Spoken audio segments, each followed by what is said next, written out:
We are looking once again at old St. Vincent, and what we're looking at is the cover of a production that was done in 1946 for the 100th anniversary of St. Vincent.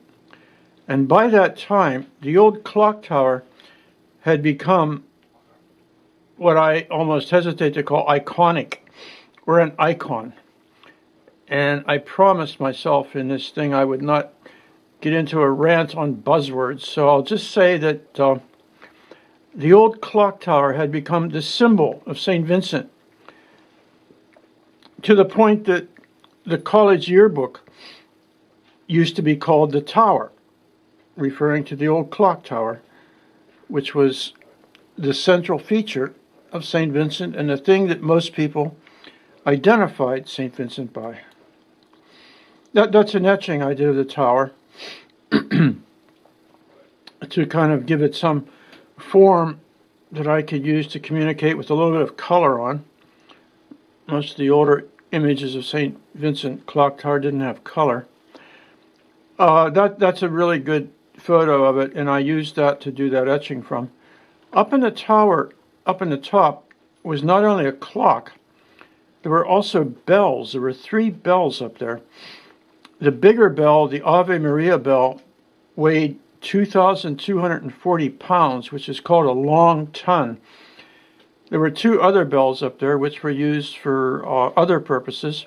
One of them was used for chiming out the hours. When the clock struck an hour, like 1, 2, 3, 4, the big bell would like gong, according to the numbers of the hours, like bong, bong, bong. And then on the quarters of an hour, one of the smaller bells would ring to, tell that it was a quarter of an hour. This is what I call byproduct art.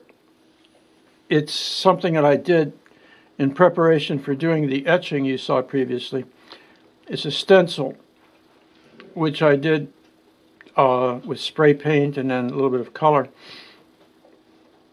Just kind of an alternative version. And you'll see another of these byproduct art kind of things. This is St. Vincent in 1855. And what we see in 1855, the tower wasn't there yet. The old place was just beginning. The tower had its basis right around here. And it would grow up from there up to a good number of feet in the air. And it didn't begin until the early 1870s.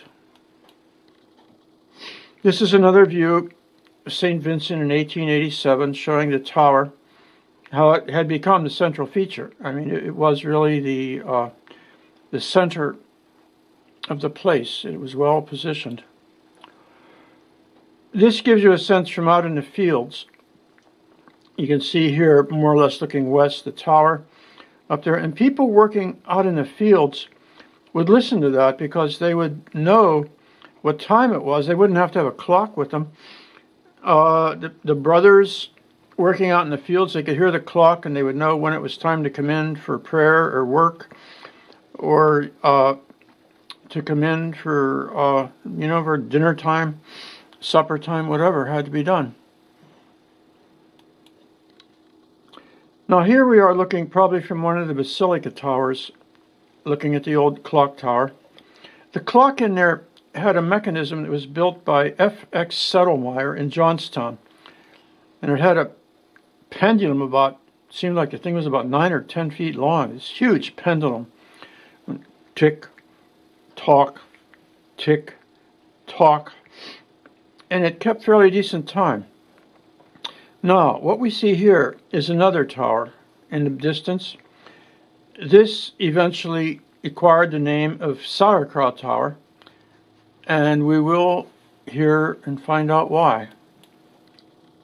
This is a drawing I did around 1970, and it shows out here in the distance Sauerkraut Tower, a little bit crooked in this drawing.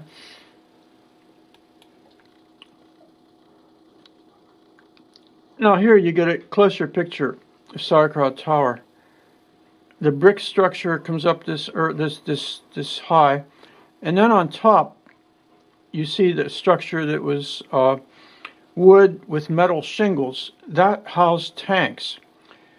And the impression given is that it had to be raised because earlier pictures of the tower show it with a roof at this level.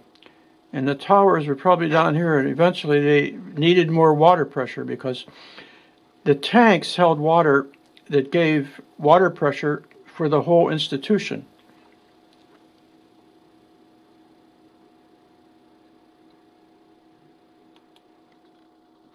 This is a more recent view of the tower. This is after the top tanks were taken off.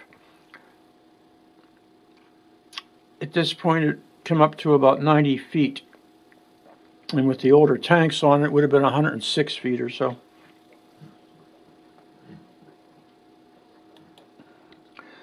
Now, we come to the story of why that place was called Sauerkraut Tower. This was Brother Innocent, who was a member of the monastic community and worked as a cook in the kitchen. And he was one of the few people of color of the St. Vincent community. And Brother Innocent made sauerkraut, and he kept it up in the old tower on the, the ground floor.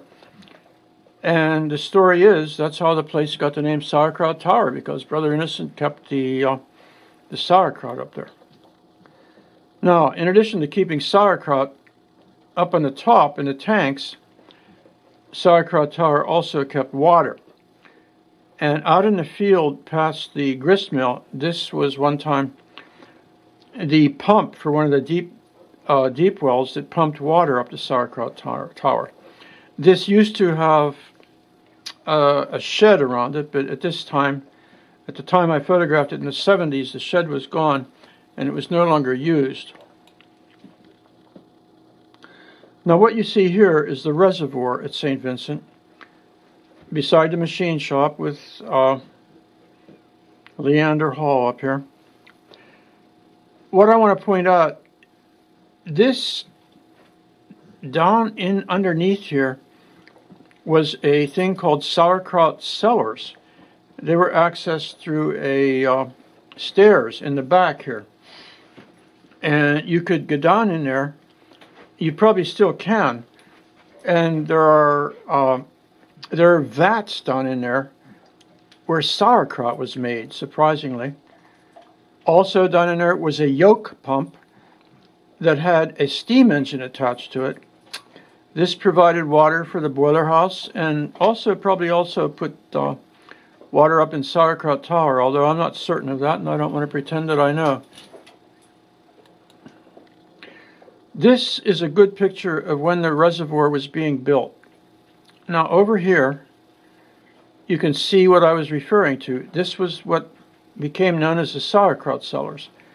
Down in here was the pump and the steam engine that delivered water to the institution, and right here was the door, the opening where the water from the reservoir could go in to the pump to be pumped to where it was needed.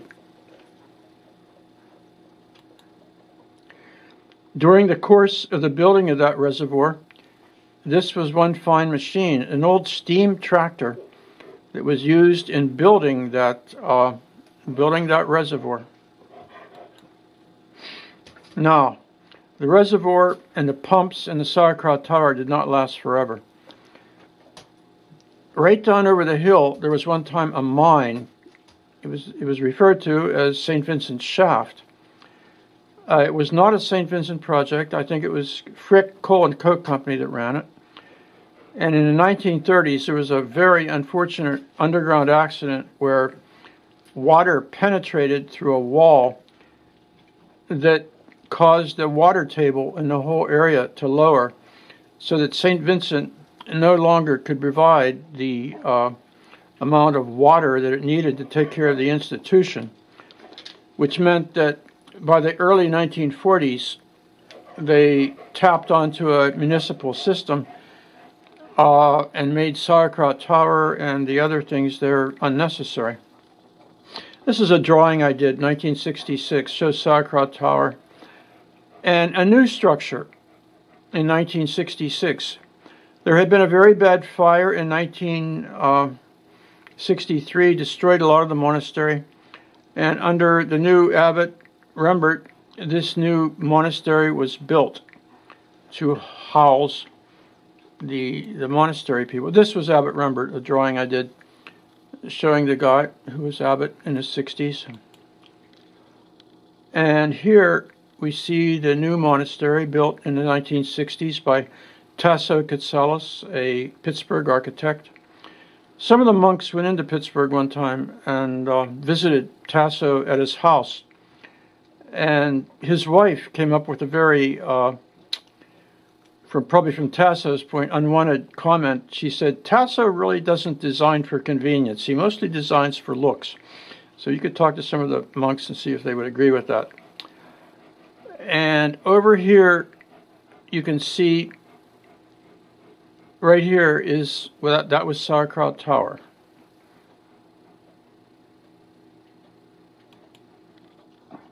Now, here's another tower.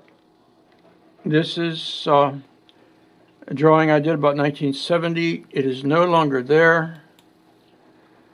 And to show it in the context of the quadrangle, that's where it was. That was the old tower on that corner of the quadrangle. That's a good photo of it. And it was not destroyed during the fire.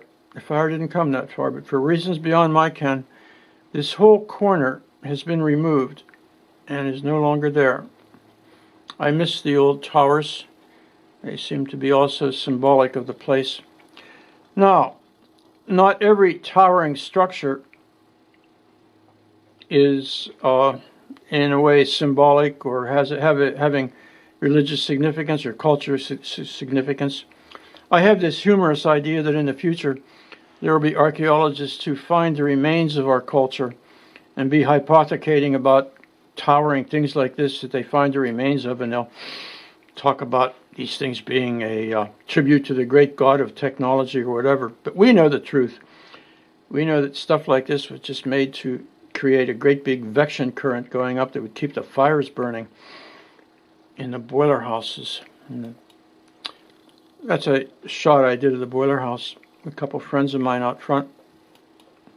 That is Brother Morton, who kept the fires going in the boiler house and repaired the machinery there and did a lot of hard work. Now here we look at St. Vincent from a distance down in Dorothy. And I like these pictures that show a place in context because it oftentimes, to me, makes more sense to see it in the context of what's around it.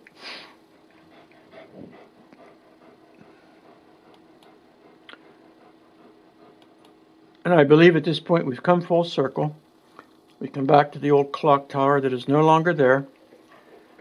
And I want to say so long. Maybe we'll have another production, maybe we'll not. I don't know. But it's the end of this one. Bye-bye.